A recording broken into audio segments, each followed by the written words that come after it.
Welcome back, friends. Here's something I want you to consider.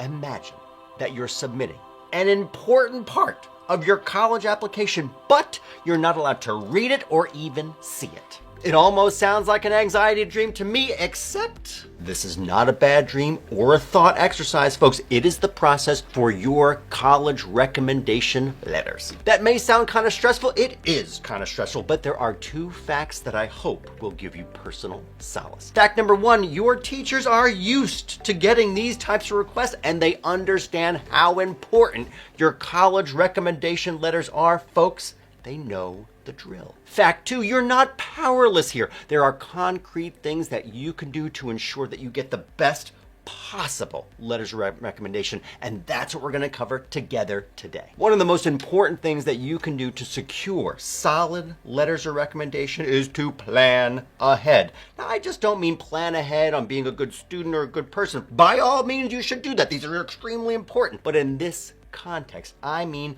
plan ahead for your recommendation letters specifically. As soon as you winnow down your list of best fit schools, look up their requirements for letters of recommendation and then create a spreadsheet and fill in the information that's important, like the following. How many letters do you actually need? Which teachers? Some programs may want a letter from at least one math teacher or teachers in two different subject areas. When are they due? How should the letters be submitted? Should you submit them online or need they be mailed into the school? Is there anything else that you need to note particular to that school? Mark it on that sheet. As soon as you have that spreadsheet, start asking. Right out of the gate, your senior year is a great time. If you can ask at the end of your junior year, even better. But your teachers should have at least a month's notice before that first due date. And speaking of requirements, I'd be remiss if I didn't note that you shouldn't submit any letters of recommendation beyond what a college asks for unless the college has said that this is optional or permitted.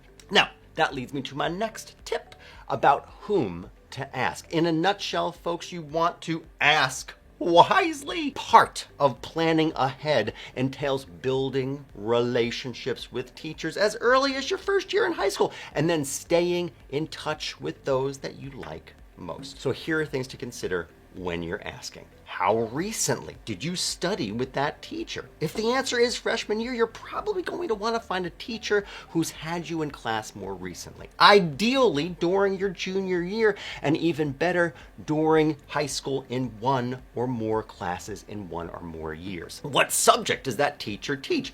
It's important for two reasons. For starters, you'll probably want to get letters of recommendation not only from math teachers or only from English teachers. It'd be great if you can show that you excelled in more than one academic discipline. Another reason, and this is on the other side of the same coin, is that if you're applying to a school or a program with a particular focus or declaring a possible future major on your college admission application, you'll want to show that you are aces in that field specifically. So if you're applying to MIT, it'd be curious if you didn't have a recommendation letter from a math or science teacher. Now, in fact, MIT requires one from a math or science teacher and another from a humanities, social sciences, or a language teacher. But even if that weren't a requirement, you'd be well served to nab a letter of recommendation from someone who's an expert in the field that you hope to study. Now, if you're not sure whom to ask, feel free to discuss your options with your college counselor.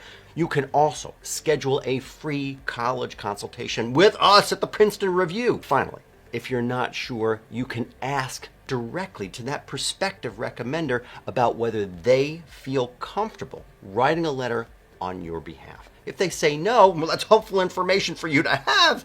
You can't know exactly what your recommenders are going to say in so many words, but you should feel comfortable and confident that they're going to say something awesome.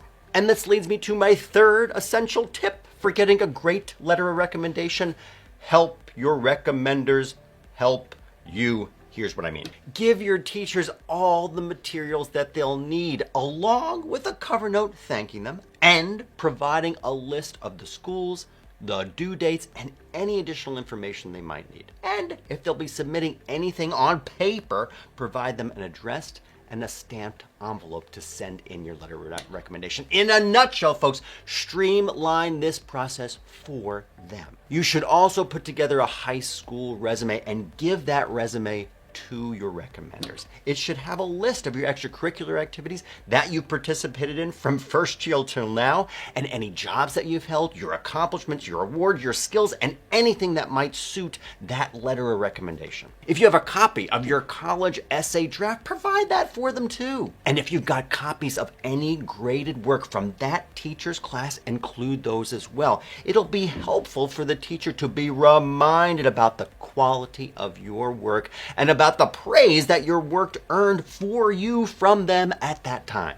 Above all else, folks, be kind and considerate when interacting with your teachers. You're essentially assigning them homework, so be sure to be mindful of the time and the effort investments that you're requesting of them. And be sure to say thank you. A handwritten note after your letters have been submitted is not only appropriate, we believe it's essential. A token gift even after your letters have been submitted is also nice, but not a necessary touch. Remember that your letters of recommendation are yet another opportunity for you to shine. Seize that opportunity and be glad and grateful that your teachers are singing your praises. Sometimes it's actually easier to let somebody else give a compliment to you than to compliment yourself. So revel in it, folks. If you leave yourself enough time and preparation, this process can be seamless, and I'm going to say it out loud, fun. Folks, as you walk down memory lane recalling your favorite academic essays and assignments and thinking about your